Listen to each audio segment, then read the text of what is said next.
Hey, I was just using AutoCAD, and here's another thing I'd like Chief Architect to be able to do. Let's say I'm writing some text.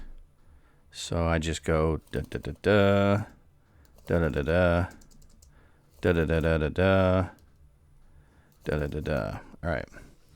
Now, in Chief, if I was typing something and then I forgot and I accidentally hit the escape key, I lose everything.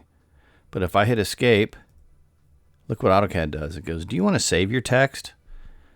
Which is pretty cool because there's been a couple times in Chief I've done a lot of typing and then for whatever reason, sloppy handmanship or whatever, I hit the escape key and it just goes away. And I got to do it all over again. But this little dialogue is amazing. So I always just do this so I don't ever have that problem.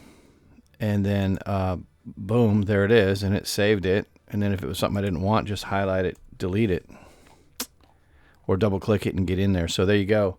That's another thing that I think Chief should look into doing because that would be awesome.